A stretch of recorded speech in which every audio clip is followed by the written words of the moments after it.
Hi everyone, thank you so much for having me. I'm thrilled to be here, and thank you to Denise and Dara for everything so far. This is gorgeous. I'm thrilled to be in Bonham Keane taking loads of videos and everything to show everyone. So I thought I'd take you through a bit of our research. I work at TikTok. I'm head of research and insights there, and we conduct lots of research on all sorts of topics. But when I was chatting with Dara and Denise about what might make the most sense for the Sales Professional Network in Galway, I thought that really focusing on some of our robust, kind of more sophisticated research that we've done around creators and influencers might be most relevant to this audience. And you know, I'm on the monetization side of the business, so a lot of the work that I conduct is really to understand how people make decisions, how they are buying, how they're behaving, how they are sort of going through the world when it comes to brands and products and kind of, you know, what we might all be selling. So I'm going to dive into some of that with you, and I'm happy to chat and take questions as well at the end on any of the research itself. And feel free to interrupt me as well. I'm happy to make it interactive. So today I'm going to talk a little bit about the challenge and sort of what we've set out to do at TikTok to really understand this new way of advertising and something that's really disrupted the marketing landscape at large, which is creators. I'll talk about our research approach because that's always a really interesting part. Obviously, as a researcher, that's what I find fascinating. And then I'm going to talk about what makes creator content different. So some of those findings based off of all of the research that we've done that we will talk to and that we bring to our brands and to clients and partners to really try to explain the phenomenon that's happening and to build trust and to really allow for our brands and advertisers and clients and creators themselves to really kind of understand what's going on. And then I have some recommendations for sort of brands at large, for agencies and for whoever else might be interested in what we found. So I'll start with the challenge itself. So we at TikTok are a very young company. In the grand scheme of advertising, we are like a blip in time. If you go all the way back to the printing press and then you come all the way up to short form video, we've only been around for about 4 years. So as you can imagine, there's not a huge amount of research that exists on the topic of the impact of TikTok, the impact of creator marketing. So we had quite a challenge on our hands. You know, I've been at TikTok for 3.5 years, and I was one of the first researchers to start within the organization. So we really had a lot to tackle, a lot of knowledge to build. And so really what we set out to do when it came to creators and influencers was to explore how influence has shifted over time. You all probably remember when it was celebrities and it was really top-down influence. And really influence has just shifted and it's become more of a bottoms-up phenomenon. So we had an inclination and a hypothesis that there was this shift happening. Obviously, it was sort of clear as day. But then we also saw that there was a difference between influencers on other platforms and creators on TikTok. And people were showing up a little bit differently on our platform than they were on other platforms. And that we didn't quite understand. So we've done a lot of research to try to figure that out as well. So then from that, we wanted to define the characteristics of what makes a creator and what it is about a TikTok creator that's unique from other creators on a different platform. And then really identify the impact that they can have for brands and for advertisers and for, you know, the marketing landscape at large. And then a guide to really guide brands into understanding how they can best work with creators, speak to creators to understand how they can best work with brands, and really kind of help our partners put together a strategy for their own marketing as they're kind of shifting how they work. So to do that and to put this piece together, we've done what I would kind of say, loose terms, a literature review of all of the work that we have done over the last 3.5 years. So we looked at over 20 studies. We've conducted over 20 studies, and we have now reviewed the 20 studies across 5 regions with multiple methodologies, you know, with multi-methods as well. So we kind of set out on our endeavor here to really put together a robust understanding of creators, and kind of this is our kind of source of truth on what we've found to date. So first things first, I'm going to talk a little bit about what makes creator content different. And I'll allude to the differences between influencers and creators, but to be frank, the style of creating on TikTok has actually now rippled out into other platforms, and it really has kind of taken on the same impact on other platforms as well. So as the influencer landscape has shifted, we've also seen that kind of take effect across all platforms. So really, relatability sets creators apart. We've seen that, you know, when brands are showing up in front of consumers, there's a very different level of relatability that is felt by the consumers and by the people who are viewing the content itself. So 67% of social and video platform users find TikTok creator content to be relatable, significantly higher than brand content or content that's coming specifically from the brand themselves. And that in turn then makes that content and the message a lot more believable to the viewers. So 68% say that creators are approachable and they feel authentic. Authenticity, I don't know if you feel this, but at least in the world that I live in, is one of the most overused buzzwords of all time. But it's very true that there is this authenticity to creators, and that was really one of the key differentiators, at least when we started researching creators, that set them apart from other influencers on different platforms. We saw that there was this difference between the authenticity of creators on TikTok from the kind of aspirational influencers on other platforms, where there was kind of this perfection, and you hear that what you're seeing online is really, you know, manicured and it's set up for the gaze of the viewers. But on TikTok, it was sort of warts and all. And that's what really resonated. And that's what kind of kept people watching and made the content so believable itself. And so that then leads to 3 and 4 saying that the content itself is believable as well, regardless of what it is. And it becomes a top motivating attribute for driving consumers' likelihood to purchase. So you see this kind of effect, this knock-on effect that the approachability, the authenticity has, that then leads to people saying, I'm actually more likely to buy something if a creator's told me that they recommend it. And then inherently, that believability translates into trust, which becomes this currency that allows creators to elevate their own kind of voice within the landscape. So after seeing creator-focused content on TikTok, viewers trust brands 67% more. Trust is not an easy KPI to move the needle on. And so this really was a goldmine finding for us when we found it, because if it's just a creator that will increase trust for you, that's a pretty easy solve in the grand scheme of things. So we found that creators are sort of this gateway to building trust amongst audiences, which has sort of cemented creators and influencers as a steadfast resource for advertisers.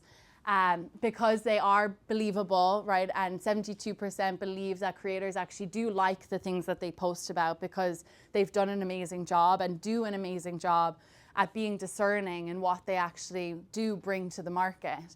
And so when they show up talking about their favorite products and they implement, new skincare into their morning routine, you're much more likely to believe it and believe that they do like that product because they're not kind of, just advertising anything. And then 3 and 4 also say that when a creator shows a product, it's more useful to them than having to go and read reviews across, many different review sites and wherever it might be. And with short form videos specifically, you can kind of get the information that you need much more quickly than kind of deciphering through a list of reviews. Which then allows for creators, 55% perceive them to be reliable. So you've got that believability, the credibility, the trustworthiness, and then they're sort of relied upon by their audience in all decisions that they're making. Which then has allowed influencers and creators to become the new word of mouth. And word of mouth is obviously one of the most elusive forms of advertising because you can't control it at all. So this is sort of the closest thing that brands have to actually control word of mouth and kind of get the information out there. So 84% say that creating content they actually want to create content of their own after seeing a creator's recommendation. So there's this knock-on effect, which is truly fascinating, where people who they don't consider themselves creators, they're not working as influencers, they actually get a recommendation from a creator, buy the product, and then make a video themselves and post it online. So there's this sort of knock-on snowball effect of the word of mouth, which again is kind of a fascinating finding that we weren't necessarily expecting. And there's an organic movement on TikTok that started right at the beginning of the platform itself called #TikTok-made-me-buy-it. And that's completely organic. Nobody planted that. There was no paid or advertising for any of that to happen. But it is this phenomenon of people seeing a creator post about something and then feeling compelled because they trust the creator, they think they're reliable, and they want to kind of show up as part of their community to eventually participate in this, content creation. So it echoes throughout the community, where we see that when people watch creator content, they actually are more likely to agree that they are part of their community. 2 in 5 say that they're part of the creators community, which is a beautiful thing, obviously. But that then has a halo effect, which kind of has this knock-on effect on the brand's community. So by kind of participating and working with creators and having creators be brand ambassadors for a brand, you then are building your own brand's community, which inherently builds loyalty and allows for brands to kind of continue to build their own audience. And it leads to a world where you're kind of increasing the category buyers for certain products. And so that's what makes creators different. That's what makes them different from influencers, but it also is sort of just why they are so successful and why we've seen all of that impact that we've seen. And so obviously at TikTok we have, I'm on the monetization side of the business. So work with many advertisers, agencies, partners, clients, and that's all well and good what I just said to you. And it explains a lot, but they often want to hear about what are the brand outcomes, right? Like what's the real world impact of this beautiful story you told me about trust and community. And we've been able to study that as well and really kind of understand what is the knock-on effect on business that creators are having kind of in a meta, in a larger way. Just obviously we have anecdotal evidence of somebody seeing a creator video and then buying the product. But at a higher level, we see that creators do drive full funnel outcomes. So they're driving awareness, discovery, and consideration. So top of the funnel here, top of the marketing funnel, 44% say that the content told them everything that they needed to know about a product, right? So they're not reading all of the reviews online. They're seeing a couple of short videos about a product and they know everything they need to know. And over 33% say that TikTok creators are introducing them to new brands and products that they hadn't known previously. And that's something amazing about the platform, is that it really allows for this discovery. You discover things you didn't even know you needed or that you were interested in, and suddenly, you're kind of scrolling through and you'll find all of this new information. And within that are products and brands as well. And then in turn, from some of our measurement research, we've seen that in turn increases brand association, recall of the brand, and overall awareness of the brand as well. So upper funnel, easily done, right? It's really driving branding for all of our clients. But then as you move down the funnel to consideration, we see that it also really makes an impact on favorability, persuasion, and consideration, kind of research. So again, we have 1 in 3 search for more information about a product after they get a recommendation from a creator. I do this, I'm highly influenceable.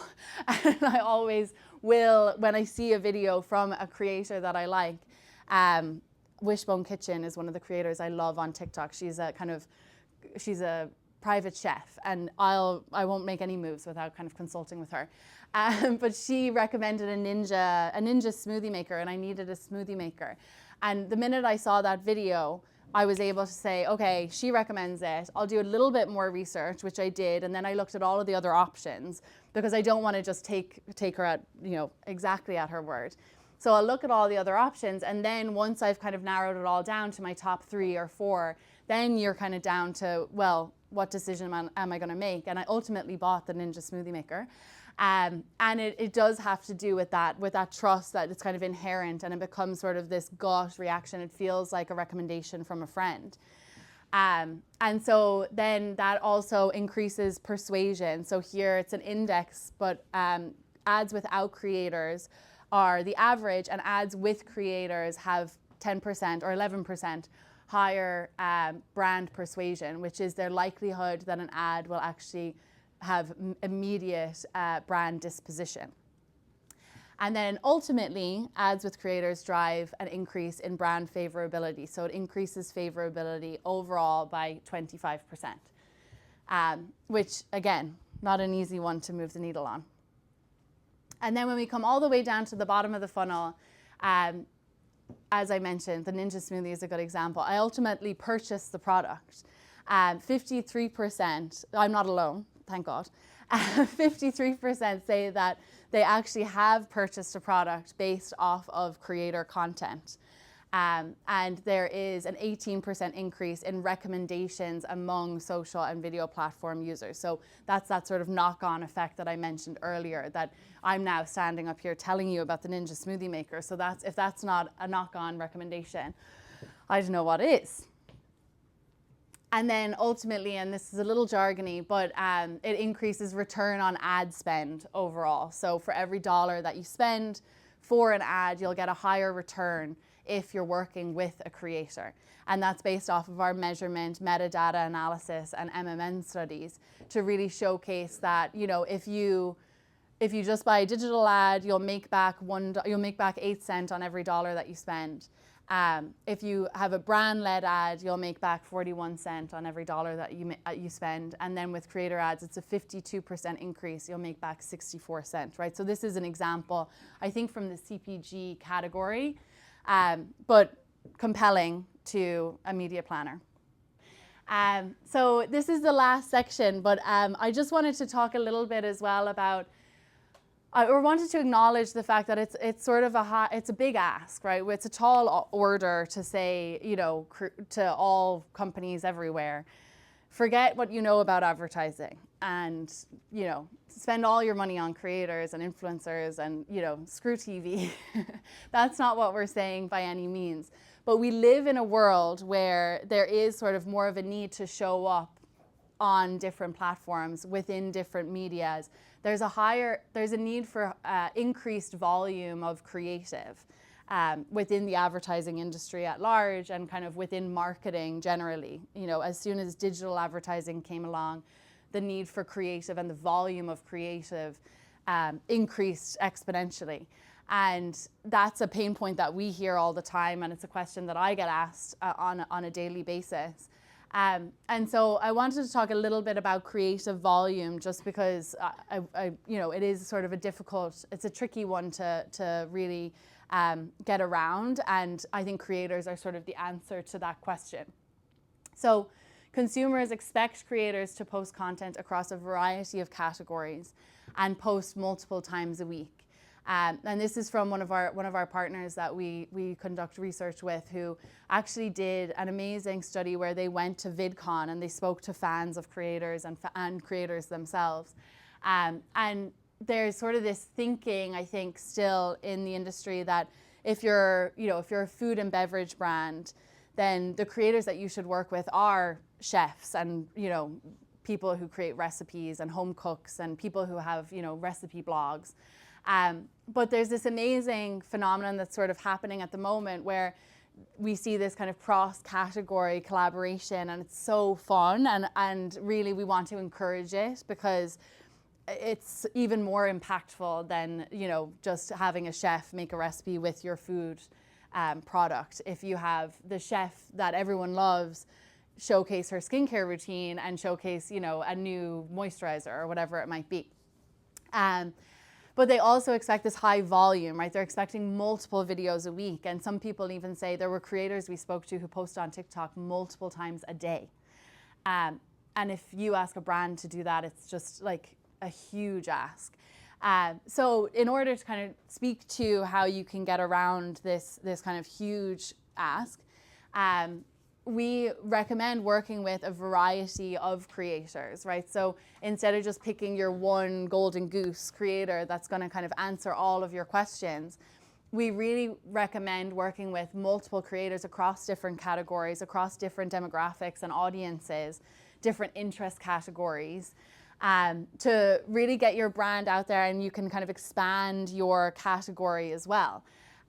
Because really people will listen to and hear, as long as the recommendation's coming from a creator that they trust, they will want to hear from them and kind of listen to what they have to say. So some good examples of this are kind of creators who are ordinarily gaming creators, and you know, they might always recommend the newest game that's coming out, or you know, they might go so far as to tell you what mobile games they use. But if that gamer actually comes in and tells you what vacation they're going on next and how they're doing it and what hotel they're staying in, that's just as compelling to somebody who watches a creator for their gaming content as them talking about, you know, the next latest PC release. And that's always something I think that is, it's sort of a bridge that we still need to cross. And if you do it well, it really pays off, and we see even higher return and higher ROI in those instances. And then campaigns actually see the best results as well when there's a variety of creative. So what we always try to tell brands and, you know, the advertisers is to say, it's not all on you to make all of the creative. And you will have a shoot where you make the best TV spot and this amazing TikTok video and, you know, all of the campaign that you need to create. And you'll end up at the end of the day with 10 video assets, and we're going to ask you for 50.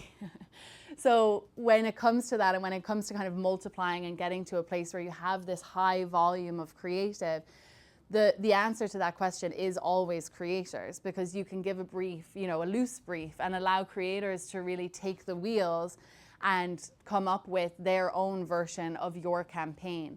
And if you ask multiple creators to do that, you'll have a really interesting campaign that kind of extends beyond your wildest imagination. And the proof is in the pudding here. We've seen strongest ROAS and kind of return on ad spend when there are 5 to 7 creatives within a campaign running at a weekly frequency, which again, is probably too much information. And so to wrap it up, what does it mean for brands? That's a lot of information. And this, I mentioned, is sort of our source of truth. So it really is all of the information synthesized down to this message.